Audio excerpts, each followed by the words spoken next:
So, I may have bought the Xbox Series X. Power your dreams.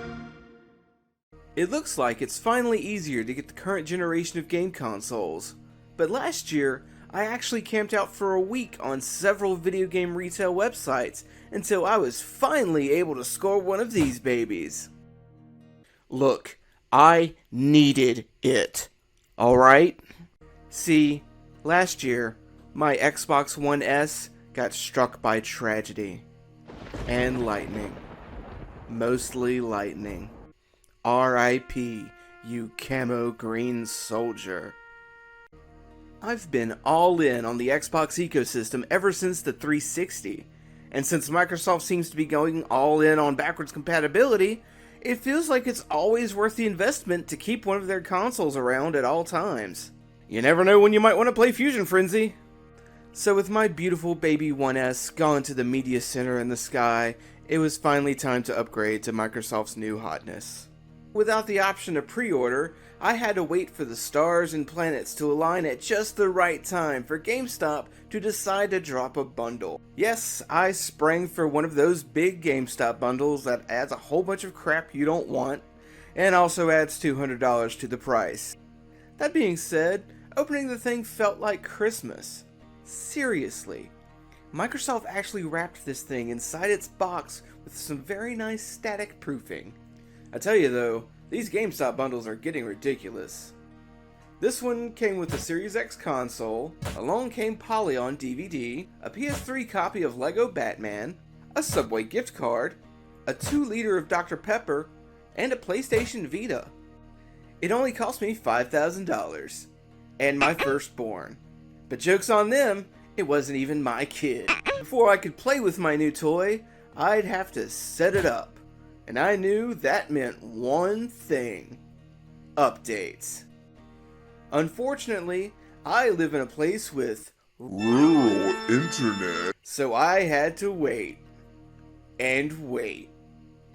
And wait. But eventually, it finished updating, and I was greeted by the Series X's brand new interface, which happens to look a lot like the Xbox One's interface. Come on, Microsoft, just give us the blades back. After that, it was time to start downloading games. The only Xbox game I still have on disc is Dead Rising 3, so I popped that in hoping it would have too large of an update.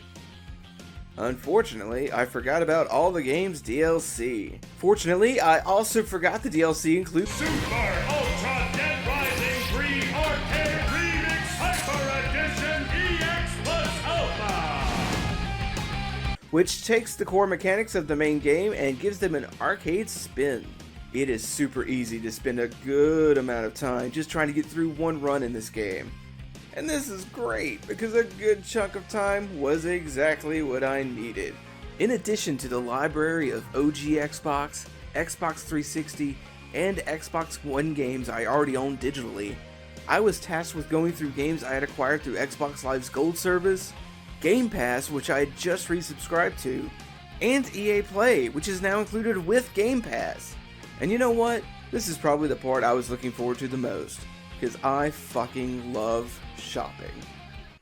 One reason I've kept up with the Xbox for so long is because of just how many games I have through the service that I can still play locally with friends. So I got together with one of my BFFs, John, and jumped right into Streets of Rage 4. And we didn't just jump into it, we played through the entirety of the game in one night. Streets of Rage 4 is the long-awaited sequel to a series of games that were mostly last seen on the Sega Genesis.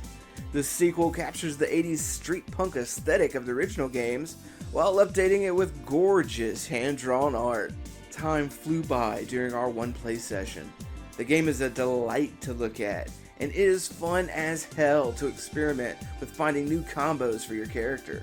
The icing on the cake of this experience was the very end of the game, where John got KO'd, and I had to finish the final boss with one life. Shit got real. Plus, there are even more characters to unlock, so you know we're going to be coming back to it. After this, we traded the controller back and forth in one of the few games I downloaded that was actually enhanced for the Xbox Series X. Grounded.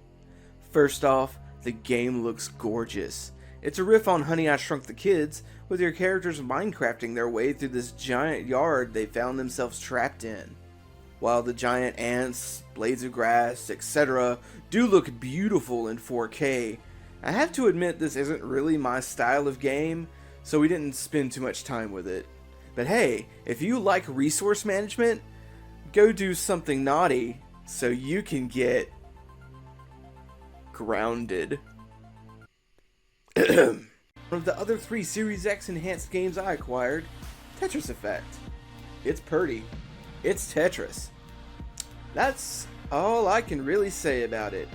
I do love the hell out of some Tetris, so I'll be playing this a lot. Oh yeah, it has a fantastic soundtrack as well. If you like Tetris and dope beats, it's definitely worth your time. The final Series X enhanced game was Crosscode, which is a neat little puzzle action game with a full-on story to keep things moving along. Okay, so like 2/3 of these next-gen games are 2D. The Game Pass service alone has exploded since I recorded footage for this video, with a ton of awesome modern stuff. I am not mad at the focus on throwback titles during this era of Game Pass, for a reason I'll get into in a second. That's right, I'm talking Battletoads.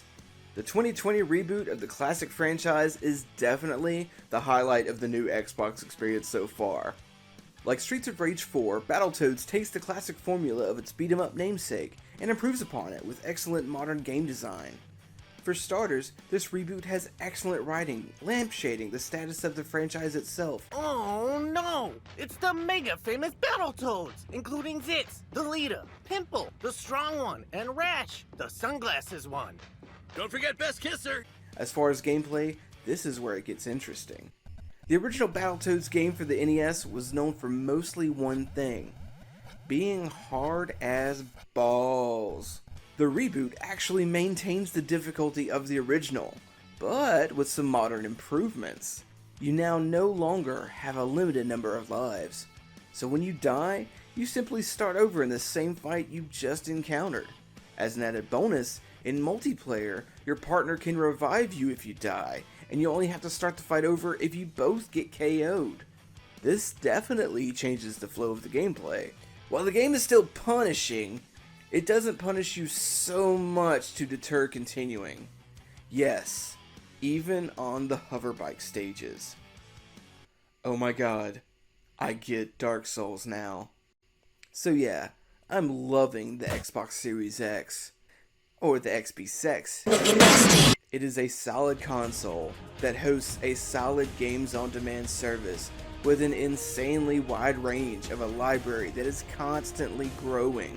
Now that the console's been out for a while, would you like to see me cover more Xbox games? Maybe take a look at another console?